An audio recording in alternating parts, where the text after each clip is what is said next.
జై తెలుగుదేశం, జై తెలుగుదేశం. చంద్రబాబు నాయుడు గారి నాయకత్వం, చంద్రబాబు నాయుడు గారి నాయకత్వం. జోహార్ ఎన్టీఆర్, జోహార్ ఎన్టీఆర్. దేవుడి గడప కడప, పౌరుషాల గడ్డ మన కడప. కడప ప్రజల ప్రేమే వేరు. యువగలం పాదయాత్ర నుంచి ఇప్పటికీ చూస్తున్నా, ఇక్కడ పసుపు సైన్యం జోషే వేరు. విశ్వవిఖ్యాత నట సార్వభౌమ స్వర్గశ్రీ నందమూరి తారక రామారావు గారు ఏ ముహూర్తంలో పార్టీని స్థాపించారో నాకు తెలియదు, కానీ ఆ ముహూర్త బలం చాలా గొప్పది. ఎంతోమంది అధికారంలోకి వచ్చి అనేక మాటలు మాట్లాడారు. తెలుగుదేశం పార్టీ లేకుండా చేస్తామన్నారు. వాళ్ళే ఈరోజు ఒక క్రికెట్ టీంకి స్థాయికి పడిపోయారు. టీమ్ 11 11 స్థానాలకు వచ్చే పరిస్థితి మనందరం చూసాం. పోరాటాల గడప మన కడప జిల్లా. అనేక కేసులు పెట్టారు, అన్ని రకాలుగా ఇబ్బంది పెట్టాలని ప్రయత్నించారు. కానీ మన పసుపు సైన్యం ఇచ్చిన దెబ్బకి ఇప్పటికీ కడప గడపలో కూడా కోలుకోలేకపోయారు. వాళ్ళ దగ్గర ఫ్యాక్షన్ ఉంటే మన దగ్గర ఫైటర్స్ ఉన్నారు. పసుపు సైన్యం గుండె ధైర్యం చాలా గట్టిది. ఒక్కసారి మనం నిర్ణయించుకుంటే మనం తగ్గేదే లేదు. ఈరోజు జగన్మోహన్ రెడ్డి గారు ప్రెస్ మీట్ ఎవరిని చూసారా? అది చూసిన తర్వాత చీటింగ్ బుక్స్ వరల్డ్ రికార్డులో నంబర్ 1 స్థానం ఆయనకి ఇవ్వచ్చబ్బా. సొంత తండ్రిని మోసం చేశాడు, సొంత తల్లిని మోసం చేశాడు, సొంత చెల్లిని మోసం చేశాడు, ఇంకో చెల్లికి చెందిన తండ్రిని చంపేసి ఏకంగా ఆ కుటుంబాన్ని మోసం చేసిన వ్యక్తి జగన్మోహన్ రెడ్డి గారు. సొంత జిల్లాని మోసం చేశాడు, చివరికి సొంత నియోజకవర్గాన్ని మోసం చేశాడు. మనందరం చూసాం. సొంత నియోజకవర్గానికి ఆయనకి వెళ్ళినప్పుడు ప్రజలందరూ వచ్చి 5 సంవత్సరాలు మీరు ఎక్కడున్నారో, ఏనాడైనా మమ్మల్ని పట్టించుకున్నారా అని అడిగే పరిస్థితి వచ్చింది. అంటే ఎంత అన్యాయం మనందరం ఒక్కసారి ఆలోచించాలి. ఏకంగా రాయలసీమ ముద్దు బిడ్డ అని రీల్స్లో చేశాడు.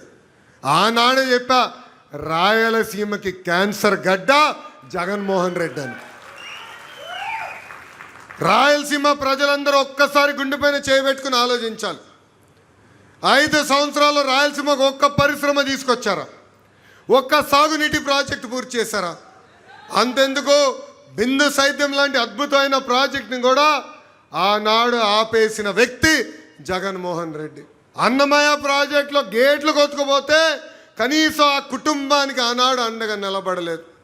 ఇదే స్థానంలో, ఇదే భూమిపైన, ఇక్కడనే ఆనాడు యువగలం పాదయాత్ర నేను హామీ ఇచ్చా, మిషన్ రాయలసీమ ప్రకటించా. మన దేశానికే కాదు ప్రపంచానికి రాయలసీమను ఒక హార్టికల్చర్ హబ్గా తీర్చిదిద్దుతానని ఆనాడు హామీ ఇచ్చా. పూర్వోదయ కింద 1,00,000 కోట్ల రూపాయలు ప్రభుత్వం ప్రైవేట్ రంగంలో పెట్టుబడి మన రాయలసీమకు తీసుకొస్తున్నాం. అంతేకాదు, ఏకంగా వాళ్ళ ప్రభుత్వంలో కనీసం స్టీల్ ప్లాంట్ పనులు ప్రారంభించాల. మనం అధికారంలోకి వచ్చి పనులు ప్రారంభించాం. అంతేకాదు, 29 ఎన్నికల లోపల కమర్షియల్ ప్రొడక్షన్ చేసే బాధ్యత కూడా మనం తీసుకుంటామని నేను హామీ ఇస్తున్నా. ఇప్పుడు కుట్ర రాజకీయాలు జరుగుతున్నాయి, అందరూ అప్రమత్తంగా ఉండాలి. 2019లో సొంత బాబాయిని లేపేసింది Jaganmohan Reddy. First heart attack అన్నారు. మనం కూడా అయ్యో పాపం పెద్దయినా చనిపోయినాడు అనుకున్నాం. తర్వాత బయటకు వచ్చినాయి అన్ని. బిడ్డని వేట ఎంత అన్యాయమో చూడండి. రెండో రోజు ఏం చేశారు, నారాసుడ రక్త చరిత్రని వాళ్ళ దొంగ పేపర్ ఉందే, మర్చిపోయినా దాని పేరు ఏంటది, సాక్షి. ఆ దొంగ పేపర్లో చంద్రబాబు నాయుడు గారి ఫోటో పెట్టి చేతిలో కత్తి పెట్టారు అని ప్రజలు నమ్మారు ఆ రోజు. తర్వాత ప్రజలకు అర్థమైంది ఎంత మోసగాడని. ఇప్పుడు మళ్ళీ అదే రాజకీయం చేసాం ప్రయత్నిస్తున్నారు. మన దేవుడి గడపలో మతాల మధ్య చిచ్చు పెట్టడానికి ప్రయత్నిస్తున్నారు. మొన్న మనందరం చూసాం, ప్రజలు రాపోయినా వాళ్ళ నాయకులు రోడ్డుపైకి వచ్చి గొడవలు పెట్టేదానికి ప్రయత్నిస్తున్నారు. అందుకే మనం అప్రమత్తంగా ఉండాలా, ప్రజల్లో చైతన్యం తీసుకురాలా. వాళ్ళ చేస్తున్న కుట్ర రాజకీయాలు తిప్పికొట్టే బాధ్యత మనందరిపైన ఉంది. మనందరం అప్రమత్తంగా ఉండాలి. ఎందుకంటే మనం చూసాం, రియల్ ఎస్టేట్ చేసే పెద్ద దస్తగిరిని ఎవరు చంపేశారబ్బా? వాళ్ళ మాజీ ఎమ్మెల్యేనే. మామనా బాబాయినా? వాళ్ళు చంపేసి మనం మాట్లాడితే మన పైన కేసు పెడతారంట. పెట్టుకోరా భయ్. అరే ప్రతిపక్షంలోనే మేము భయపడలే. ఆనాడే మీ నాయకుడు చెప్పిన, ఎన్ని కేసులు పెడతావు పెట్టుకోపో, ఎక్కడ మర్చి పెట్టుకుంటావు పెట్టుకోపో అని చెప్పిన. ఇవ్వగలం పాదయాత్ర అడుగడుగు నన్ను ఇబ్బంది పెట్టినారు.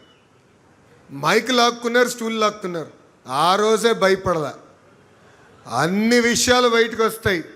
ఆ వ్యక్తి కూడా చెప్తున్నా, త్వరలో నీ టైం కూడా వస్తుందబ్బా.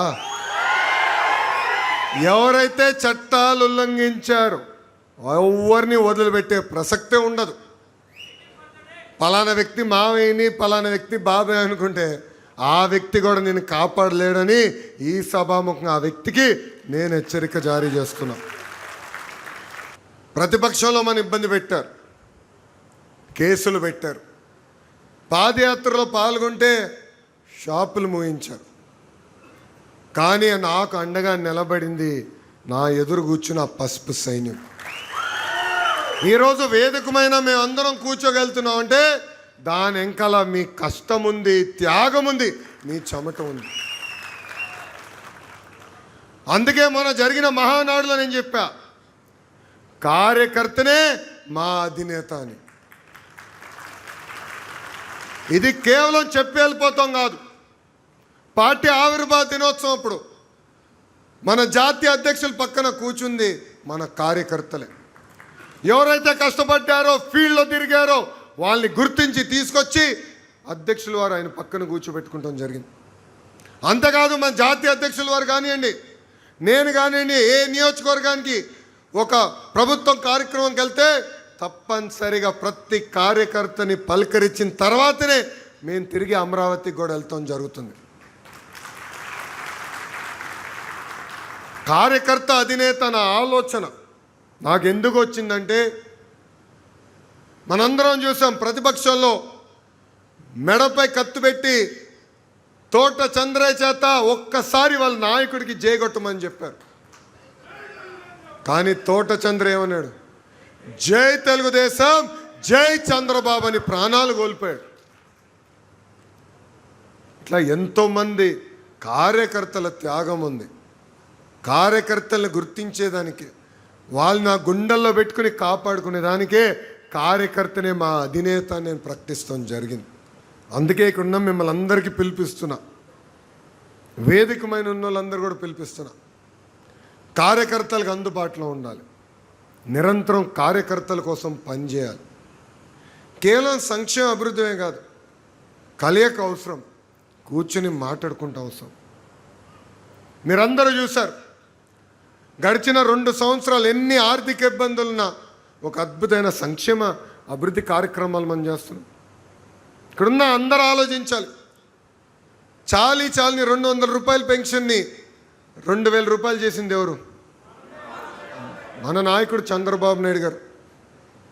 అదే పెన్షన్ని తిరిగి 4000 రూపాయలు తొలి సంతకంలో చేసింది కూడా మన ఎన్డీఏ ప్రభుత్వం. ఒక పెన్షన్ల కోసం ప్రభుత్వం సుమారుగా 35,000 కోట్ల రూపాయలు ప్రతి సంవత్సరం ఖర్చు పెడుతుంది. ఇంకో పక్కన తల్లికి వందనం. ఎన్నికల ముందల హామీ ఇచ్చాం, ఇంట్లో ఎంతమంది బిడ్డలు ఉంటే అంతమంది బిడ్డలు తల్లికి వందనం ఇస్తా ఉన్నాం. ఇచ్చిన హామీ మనం నిలబెట్టుకున్నాం. మహిళలు ఉచితంగా బస్సులో ప్రయాణించి హక్కు కూడా కల్పిస్తున్నాం. స్త్రీ శక్తి కింద అది కూడా అందించాం. మత్స్యకారుల సేవలో వాళ్ళు కూడా వేత నిషేధం సమయంలో డబ్బులు ఇస్తున్నాం. ఇప్పుడు ఏకంగా మా చేనేత సోదరులకి ఆనాడు నేను యువగలంలో ఇచ్చిన హామీ నిలబెట్టుకుంటాం కూడా జరిగింది. హ్యాండ్లూమ్ ఉంటే 200 యూనిట్లు కరెంట్ ఉచితంగా, పవర్ లూమ్ ఉంటే 500 యూనిట్లు ఉచితంగా కరెంట్ కూడా మన ప్రభుత్వం అందజేస్తుంది. ఇంతేకాదు, గత పాలకులు మూసేసిన అన్న క్యాంటీన్ని తిరిగి మనం మళ్ళీ తెరిపించాం. ఇట్లా అనేక సంక్షేమ కార్యక్రమాలు మనం చేసాం. ఇంకో పక్కన భారతదేశ చరిత్రలో ఎప్పుడు లేని విధంగా 150 రోజుల్లోనే 16,000 డిఎస్సి పోస్టులు భర్తీ చేసిన ఘనతతో కూడా మన ఎన్డీఏ ప్రభుత్వం. ప్రతిపక్షంలో ఉన్నవారు 200 కేసులు వేశారు, ఏమవులా. 6,000 కానిస్టేబుల్ పోస్టులు భర్తీ చేశాం. ఇప్పుడు ఏకంగా ఉగాది నాడు 10,000 ప్రభుత్వ ఉద్యోగాలతో జాబ్ క్యాలెండర్ కూడా విడుదల చేసిన ఘనత మన ఎన్డీఏ ప్రభుత్వాన్ని. ఇవన్నీ చెప్పుకోవాల్సిన అవసరం ఉంది. ఆనాడు మన హామీ ఇచ్చాం, ఒకే రాష్ట్రం ఒకే రాజధాని కానీ అభివృద్ధి వికేంద్రీకరణ. దానికి కట్టుబడి ఉన్నాం. రాయలసీమకు అనేక పరిశ్రమలు తీసుకొస్తున్నాం. ఇంకా తీసుకురావాల్సిన అవసరం చాలా చాలా ఉంది. క్యారియర్ ఏసీ ఎక్కడికి వచ్చింది? రాయలసీమ. ఎల్జీ ఎలక్ట్రానిక్స్కి ఎక్కడికి వచ్చింది? రాయలసీమ. కియా ఎక్కడ వచ్చింది? రాయలసీమ. రాయల్ ఎన్ఫీల్డ్ ఎక్కడ వచ్చింది? రాయలసీమ. ఇప్పుడు సోలార్ మ్యానుఫ్యాక్చరింగ్ అంతా ఎక్కడికి వచ్చింది? రాయలసీమ. మర్చిపోయారా? మొన్నే శంకుస్థాపన చేసాం, మర్చిపోయారా? ఫైటర్ జెట్లు తయారు చేసే పరిశ్రమలు కూడా ఎక్కడ తీసుకొచ్చాం? పుట్టపర్తి, రాయలసీమకు తీసుకొచ్చాం. అద్భుతంగా పరిశ్రమలు తీసుకొస్తాం, ఇంకా తీసుకొస్తా స్వామి. అదే చెప్తున్నా, కడప కూడా తీసుకొస్తా స్వామి. నేను ఎందుకు వదిలిపెడతా? అన్ని ప్రాంతాలు అభివృద్ధి చేయాలి లక్ష్యంతో మేము ఉన్నాం.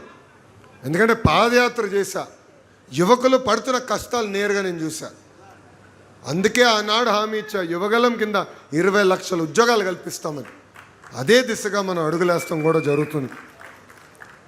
ఇంకా కార్యకర్తలు వచ్చగల గత పాలకులు మన పైన పెట్టిన దొంగ కేసులన్నీ మేము ఎత్తేసాం. కొన్ని ఛార్జ్షీట్ అయి ట్రయల్లో ఉన్నాయి, అది కూడా మేము ఫాలోఅప్ చేసి ఈ సంవత్సరం ఆఖరికల ఆ కేసులు కూడా తీసే బాధ్యత పార్టీ తీసుకుంటుంది. అలా అని మీ పైన పరుబాటున కేసు ఉంటే మీరు ఇంట్లో పడుకుంటే కష్టం స్వామి. మాకు తెలియజేయాలి కదా. సో పార్టీ ఆఫీస్లో ఒక సెల్ ఉంది, కలవండి, ఆగి అక్కడ భోంచేయచ్చు.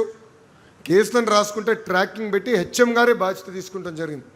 అంతేకాదు, ప్రమాదంలో ఎవరైనా చనిపోతే 5 లక్షల రూపాయలు ప్రమాద బీమా ఇచ్చే ఏకైక పార్టీ తెలుగుదేశం పార్టీ. కార్యకర్తల సంక్షేమం కోసం ఇప్పటికీ 160 కోట్ల రూపాయలు ఖర్చు పెట్టిన పార్టీ తెలుగుదేశం పార్టీ. మీ అందరు తెలుసు, పార్టీలో సంస్కరణలు తీసుకొచ్చేదానికి నేను ఎక్కువ పోరాడతా. మనం ప్రతిపక్షంలో ఉన్నప్పుడు ఆనాటి అధికారులు ఉన్న పార్టీతో ఎంత పోరాడానో దానికన్నా ఎక్కువ 3 రెట్లు నేను తెలుగుదేశం పార్టీలో పోరాడా. సంస్కరణలు తీసుకొచ్చేదానికి పోరాడా. ఇది మన పార్టీ, ఇది మన తెలుగుదేశం, మన బాధ్యత. అలిగితే నష్టపోయేది మనమే. ఎందుకంటే మన పార్టీలో కోవిడ్ కన్నా డేంజరస్ జబ్బు ఒకటి ఉందండి. ఆ జబ్బు పేరే అలక. వేరే పార్టీకి ఓటేయం కానీ అలిగి ఇంట్లో పడుకుంటాం. ఎందుకు అలగాలి? ఇది మన పార్టీ, ఇది నా పార్టీ. ఆ కసి మనలో ఉండాలి.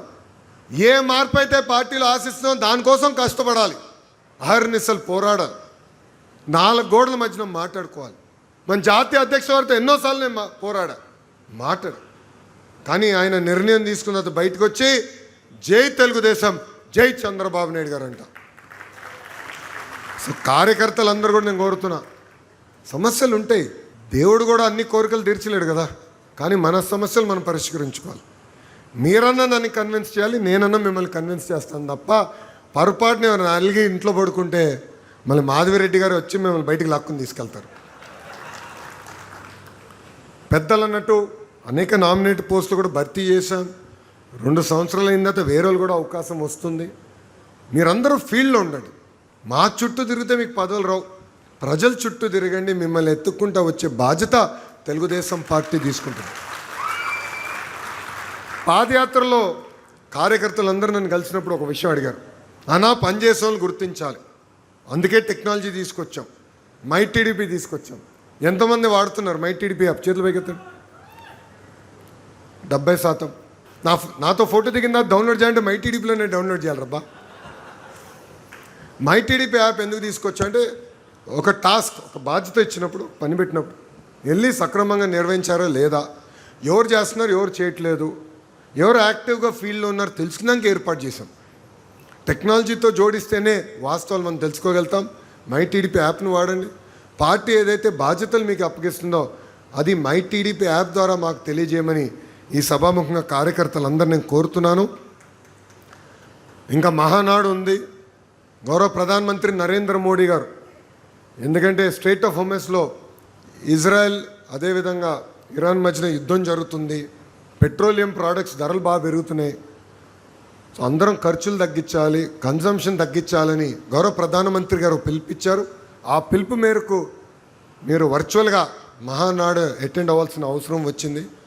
నాకు కూడా కోరుకుంటే నెల్లూరులో అద్భుతంగా చేద్దాం, దిమ్మ తిరిగే విధంగా చేద్దాం. అందరం కసితోనో కొంచెం దిష్టి తగిలినట్టుంది. మా వేమిరెడ్డి ప్రభాకర్ రెడ్డి గారికి ఒకటే గొడవ, అందరు కళ్ళు పడినారు అబ్బాయి మా పైన, అందుకే చేయలేకపోతున్నాం అని. కానీ క్లస్టర్ ఇన్ఛార్జెస్ అందరూ ఒకసారి నుంచోండి. బాధ్యత మీ పైన ఉంది. ప్రతి క్లస్టర్లో ఏర్పాట్లు చేయాలి. క్లస్టర్ కింద ఉన్న కార్యకర్తలందరినీ, అదేవిధంగా కేఎస్ఎస్ని, నామినేటెడ్ పదవులు ఉన్న వారందరినీ క్లస్టర్ తీసుకొచ్చి పార్టీ ఏ కార్యక్రమం అయితే మహానాడు మనం వర్చువల్గా చేస్తున్నాం అది జయప్రదం చేసే బాధ్యత ఇక్కడున్న క్లస్టర్ ఇన్ఛార్జెస్ అందరిపైన ఉందని ఈ సభాముఖంగా నేను మిమ్మల్ని కోరటం కూడా జరుగుతుంది. దయచేసి కూర్చోండి. వైకాపాకి ముద్దుగా ఒక కొత్త పేరు పెట్టిన గొడ్డలిపాటి. జగన్ ఎందుకో కొంచెం ఫీల్ అయ్యాడు దానికి. ఆయన అడుగుతున్నా, రపరప అనింది ఎవరబ్బా? రపరప అని ఎందుకు భయపడుతున్నారా భయ్? ఆనాడే చెప్పా, సినిమా మీరు తీస్తే ఎండ్ కార్డ్ వేసే బాధ్యత మా పసుపు సైన్యాందని. అరే నిజంగానే జగన్మోహన్ రెడ్డి గారు యాక్టింగ్లోకి వస్తే భాస్కర్ అవార్డు వచ్చేస్తుందండి ఆయనకి. భాస్కర్ అవార్డు వచ్చేస్తుంది. ఎంత అద్భుతంగా నటిస్తాడంటే అసలు నాకే ఆశ్చర్యం వేస్తుంది. ఆ నటన చూస్తే నాకే ఆశ్చర్యం వేస్తుంది. ఎట్లుంటాడో మనం చూస్తున్నాం కదా. బయటేమో ముద్దలు పెడతాడు, లోపలేమో చిన్నాన్ని లేపేస్తాడు. అందుకే ఆ రపరప పార్టీని సంగతి కూడా చూసుకోవాల్సిన బాధ్యత మన అందరి పైన ఉంది. ఆ రపరపోలు చెప్తున్నా, అన్నీ చూస్తూ మేము ఊరుకోరా భయ్. మీరు రపరప అంటే మేము తగ్గుతాం అనుకుంటున్నావా? జగన్ గారిని చూసినా, వాళ్ళ తండ్రి గారిని కూడా చూసినా ఎవ్వడు మమ్మల్ని పీకలేకపోయాడు, మీరు ఒక లెక్కన అని అంటున్నారు. జగన్మోహన్ రెడ్డి గారికి మంచి పేరు పెడుతున్నారు, బెంతాహై. బెంతాహై 3 రోజులు బెంగళూరులో, 1 రోజు తాడేపల్లిలో, 3 రోజులు హైదరాబాద్లో. అందుకే ఆయన జగన్మోహన్ రెడ్డి అన్నది ఇప్పటి నుంచి. బెంతాహై అన్న ముద్దుగా మీరు పిలవండి, బెంతాహై. ఇంకా మన నియోజకవర్గంలో ఒక లేడీ సింగం ఉంది. ఎవరు? మాధవిరెడ్డి గారు. కరెక్ట్గా 9 నెలల ముందలు వచ్చారు. 6 కష్టపడ్డారు, ప్రతి గడప దొక్కారు, ప్రజల మనసు గెలుచుకున్నారు. గెలిచిన తర్వాత ఇంట్లో పడుకోలే, చంకలో ఫైల్స్ పెట్టుకొని నన్ను కలుస్తాం కానివ్వండి, ముఖ్యమంత్రి గారు కలుస్తాం కానివ్వండి, అంతెందుకు గౌరవ ఉప ముఖ్యమంత్రి గారిని కూడా కలిసి నియోజకవర్గానికి నిధులు రావాలన్నా, లేదంటే వాళ్ళ ద్వారా అంటే పవన్ అన్న ద్వారా టూరిజం మినిస్టర్ గారికి రికమెండేషన్ చేయించుకోవాలన్నా కూడా వదిలిపెట్టకుండా పనులు చేపించే శాసన సభ్యురాలు మాధవిరెడ్డి గారు. ఆమె పట్టుదలతో ఇప్పటికే 750 కోట్ల రూపాయలు విలువైన అభివృద్ధి కార్యక్రమాలకి మనం శ్రీకారం చుట్టాం. త్వరలో అనేక కార్యక్రమాలు కూడా మనం పనులు కూడా ప్రారంభించకపోతున్నాం. అందుకే ఇక్కడున్న నాయకులు కార్యకర్తలందరికీ పిలిపిస్తున్నాం, గ్రూప్ రాజకీయాలు దూరంగా ఉండండి. పార్టీ అనేది శాశ్వతం, ఈ భూమిపైన వ్యక్తులు కాదు. సో పార్టీ ఏ పిలిపించినా దానికి కట్టుబడి ఉండాలి. గ్రూప్ రాజకీయాలు దయచేసి ప్రోత్సహించదని ఇక్కడున్న కార్యకర్తలందరినీ నేను పిలిపిస్తున్నాను.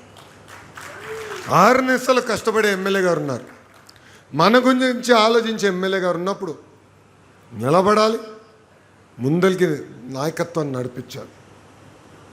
ఇక్కడున్న ప్రతి కార్యకర్త ఈ విషయం గుర్తుపెట్టుకోవాలని ఈ సభాముఖంగా కోరుతున్నాను. మేడం గారు కొన్ని కోరికలు కోరారు, నన్ను వదిలిపెట్టరు. మేడం గారు అర్బన్లో ఉన్న ప్రభుత్వ పాఠశాలలన్నీ మెరుగుపరచాలని మేడం గారు కోరారు. తప్పనిసరిగా ఆ బాధ్యత నేను స్వీకరిస్తున్నాను. ఇన్ఫ్రాస్ట్రక్చర్ మెరుగుపరచాలి. అందరూ చప్పట్లు కొట్టి ఇంటికి వెళ్తాం కాదు, పర్ఫార్మెన్స్ ఇంప్రూవ్ చేయాలబ్బా. మీరు చూసారా, మొన్న యాడ్ ఇచ్చా పేపర్లో, ప్రభుత్వ పాఠశాలలో అద్భుతంగా ఫలితాలు వచ్చిన పిల్లలు ఫోటోలు పెట్టి యాడ్లు ఇచ్చినాం. ఆంధ్ర రాష్ట్ర చరిత్రలో మొదటిసారి అది. కానీ నేను అక్కడితో సంతోషం పడలా. నిన్న మొత్తం డిఓలో ఏపీసీలతో నేను రివ్యూ చేశా. 78% పాస్ రేట్ వచ్చింది. అందరి టార్గెట్ ఇచ్చే కనీసం వచ్చే ఎగ్జామినేషన్లో 90% తీసుకెళ్లే బాధ్యత మనందరిపైన ఉంది, ప్రత్యేకంగా శాసన సభ్యురాలపైన ఉంది. సో మేడం గారు పిలిపిస్తున్న మౌలిక సదుపాయాలు కల్పించే బాధ్యత నాది, రిజల్ట్స్ చూపించే బాధ్యత మీది. రిజల్ట్స్ రాకపోతే మళ్ళీ తిరిగి నాకు చంద్రబాబు నాయుడు గారు నన్ను వదిలిపెట్టరు. సో అందుకే రిజల్ట్స్ తీసుకొచ్చే దిశగా పనిచేయాలి. చెరువులన్నీ కూడా ఆధునీకరణ చేయాలని కోరారు. చేయాల్సిన బాధ్యత ఉంది. ఎందుకంటే ఈరోజు చూస్తున్నాం చాలామంది ఆయిల్ ఫ్యాక్టరీలు అయిపోయారు. అబ్బా అంటే ఏంటది, కొలెస్ట్రాల్. అదేవిధంగా షుగర్ ఫ్యాక్టరీ అయ్యారు, డయాబెటీస్. ఇంకో పక్కన సాల్ట్ ఫ్యాక్టరీ, అబ్బా బీపీ. విచిత్రం ఏంటంటే గతంలో ఇదంతా ధనవంతులు జబ్బు అనేవాళ్ళం, కానీ ఇప్పుడు చూస్తే నిరుపేద కుటుంబాలు కూడా ఇవన్నీ వస్తున్నాయి. దానికి కారణం ఫిజికల్ యాక్టివిటీ లేకపోతాం. ఇది మా మంగళగిరి నియోజకవర్గంలో కూడా చూసా. అప్పుడు నేను వెళ్ళి మాడితే అందరు అన్నారు, పార్కులు ఎక్కడున్నాయి, నడిచేందుకు మాకు అవకాశం ఎక్కడుంది, మేము కుటుంబం పరంగా వెళ్ళి ఎక్కడ ఉండాలంటే, పార్క్కి వెళ్ళాలంటే పిల్లలతో ఎక్కడుందో అది కల్పించండి అని నన్ను కోరారు. అందుకే మంగళగిరిలో సుమారుగా 43 పార్కులు, చెరువుల్ని ఆధునీకరణ చేయాలని లక్ష్యంతో నేను పనిచేస్తున్నాను.